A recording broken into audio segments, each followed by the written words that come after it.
வணக்கம். ஃப்ரைடே இன்னைக்கு market -123 பாயிண்ட்ஸில் close ஆச்சு. தெரிஞ்ச விஷயம் தானே. Bank Nifty -195 points. தோ மார்னிங் ஒரு பாசிட்டிவ் இல்லை, ஒரு ஃப்ளாட் ஓப்பனிங் இருந்துட்டு அதுக்கப்புறமா டிப் ஆச்சு. பட் எந்த லெவலில் டிப் ஆச்சோ அதில் ஓரளவுக்கு ஸ்மார்ட் ரிகவரி. இன்னைக்கு மார்க்கெட் வீக்காக இருக்குமா? எல்லாத்தோட அனாலிசிஸ் மார்க்கெட் பெருசாக கீழே விழுவும், 21,500 பக்கமாக வரும்ன்ற மாதிரி எல்லாம் பேசிட்டு இருக்காங்க. வரும்போது வரட்டும். பட் ஆஸ் ஆஃப் நவ், மறுபடியும் நான் சொல்கிறேன், ஆஸ் ஆஃப் நவ் மார்க்கெட் செம்ம பாசிட்டிவ்ல இருக்கு. தேவையில்லாத அக்ரஸிவ் ஷார்ட்ல நீங்கள் போகாதீங்க. இன்ட்ராடே ஷார்ட் பண்ணுறீங்கன்னா ஷார்ட் பண்ணுங்க. ஓவர் நைட் பொசிஷன் யோசிச்சு டிசைட் பண்ணிங்க. நிஃப்டி பொறுத்த வரைக்கும் ஆல்மோஸ்ட் 123 பாயிண்ட்ஸ் ப்ரீமியம்ல இருக்கு. ஃபியூச்சர்ஸ் க்ளோஸ் ஆனது 22,023ல க்ளோஸ் ஆச்சு. சாரி, ஸ்பாட் 22,023ல க்ளோஸ் ஆச்சு. ஃபியூச்சர்ஸ் 22,185ல க்ளோஸ் ஆச்சு. So close to about 123 points ப்ரீமியம்ல இருக்கு. பேங்க் நிஃப்டியை பொறுத்த வரைக்கும் பயங்கர ப்ரீமியம், ஆல்மோஸ்ட் 230 பாயிண்ட்ஸ் ப்ரீமியம்ல இருக்கு. தோ ஃபியூச்சர்ஸ் அன்னைக்கு க்ளோஸ் ஆனது -195 பாயிண்ட்ஸ் இருந்தாலும், ரைட், க்ளோஸ் ஆன லெவல் ஸ்பாட்ல 46,594, வேறஸ் ஃபியூச்சர் 46,825ல. ஸோ ஆல்மோஸ்ட் 230 பாயிண்ட்ஸ் ப்ரீமியம்ல இருந்துச்சு.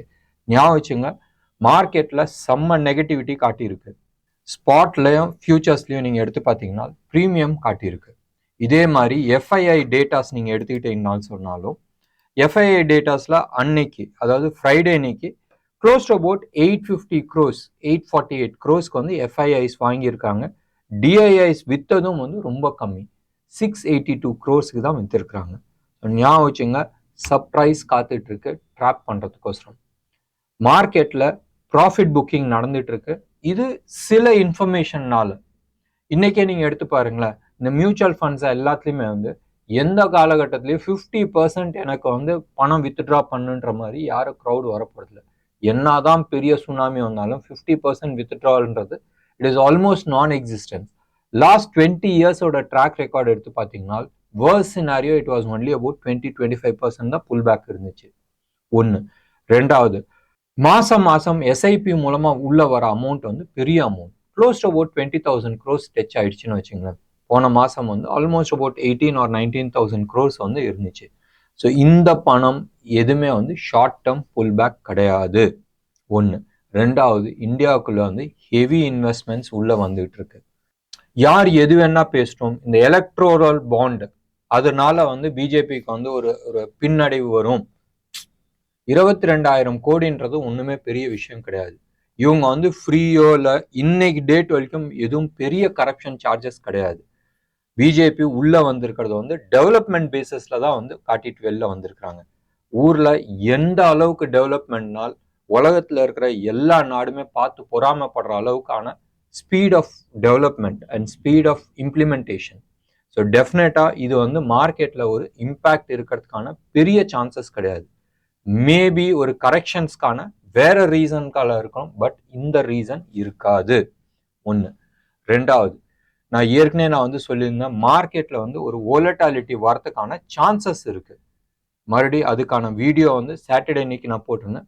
சாட்டர்டே அன்னைக்கு ரெக்கார்ட் பண்ணேன், பட் நேற்று தான் சண்டே அன்னைக்கு தான் நான் போட்டிருந்தேன். ரைட் நவ் நிஃப்டியை பொறுத்த வரைக்கும், கிஃப்ட் நிஃப்டியை பொறுத்த வரைக்கும் ஃபிளாட் பாசிட்டிவா இருக்கு. க்ளோஸ் டு அபவுட் ஒரு 50 பாயிண்ட்ஸ் பாசிட்டிவா இருக்கு. பட் இது எல்லாமே மார்க்கெட்ல டிஸ்கவுண்ட் ஆயிடும்.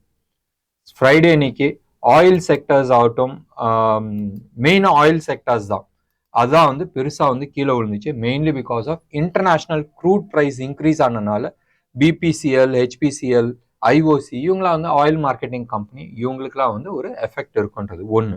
ரெண்டாவது கவர்மெண்ட் எலெக்ஷன் ஒட்டி ப்ரைஸ் குறைச்சிருந்தாங்க. ஸோ அந்த ப்ரைஸும் ப்ராபப்ளி அவங்களுக்கு இம்பேக்ட் ஆகுமான்றது இன்னொன்று கேள்வி. இது இல்லாத பெட்ரோலியம் மினிஸ்டர் அவரும் சொல்லியிருந்தாங்க, oil marketing company may take some initiative, சில ஸ்டெப் எடுக்கலாம் விலையை குறைக்கிறதுக்கு, அது அவங்களோட டிசிஷன்ற மாதிரி சொல்லியிருந்தாங்க. ப்ராபப்ளி அதுவும் குறைக்கிறதுக்கான வாய்ப்புகள் உண்டு. அன்னைக்கு நீங்க எடுத்து பார்த்தீங்கன்னா cement, chemical, infrastructure, telecom, textiles, இந்த செக்டார்ஸ் மட்டும்தான் வந்து பாசிட்டிவாக இருந்துச்சு. இது எல்லாமே வந்து அடி வாங்கின செக்டார்ஸ். ஸோ டெஃபினட்டாக இது வந்து ஷார்ட் கவரிங்கில் வந்து மேலே வந்து இருக்கிறதுக்கான வாய்ப்புகள் உண்டு. இன்னைக்கு ஸ்டாக் பேன் லிஸ்ட்ல வந்து ஆல்மோஸ்ட் ஒரு 11 ஸ்டாக் இருக்கு. ஏபிஎஃப்எல், பிஹெச்இஎல், பயோகான், ஹிந்து காப்பர், மணப்புரம், நேஷனல் அலுமினியம், பிஇஎல், ஆர்பிஎல், செயில், டாடா கெமிக்கல், ஜி என்டர்டெயின்மெண்ட், இது எல்லாமே வந்து பேன் லிஸ்ட்ல இருக்கு. எங்களோட ஸ்டாக் வாட்ச் லிஸ்ட் ஆல்மோஸ்ட் சொல்லிட்டு இருந்தோம். லாஸ்ட் 2 நாளா வந்து இல்லை, மறுபடியும் இன்னைக்கு வந்திருக்கு. அதாவது இந்த ஸ்டாக் வந்து அடுத்த 2-3 நாள்ல வந்து பெரிய மூவ் வரதுக்கான சான்சஸ் இருக்கு. இது வந்து ஷார்ட் டேர்ம் ட்ரேட், ரைட்? மறுபடியும் நான் சொல்றேன், இது வந்து ஆப்ஷன்ஸ்ல நீங்க ட்ரேட் பண்ணலாம், இல்லை ஃபியூச்சர்ஸ்ல நீங்க ட்ரேட் பண்ணலாம், இல்லை கேஷ் மார்க்கெட்லயும் ட்ரேட் பண்ணலாம். பட் மூவ் வந்து எந்த சைடு வேணாலும் வரும். ஒரு 3-4% வரதுக்கான வாய்ப்புகள் இருக்கு அடுத்த 2-3 நாள்ல. ஸ்டாக் பேர் வந்து வோல்டாஸ். என்ன நேயர்களே, இன்னைக்கு ப்ரோக்ராம் உங்களுக்கு பிடிச்சிருந்துச்சுன்னா லைக் பண்ணுங்க, ஷேர் பண்ணுங்க, டெஃபினட்டா உங்களோட கமெண்ட் பாக்ஸ்ல கொடுங்க. நன்றி, வணக்கம்.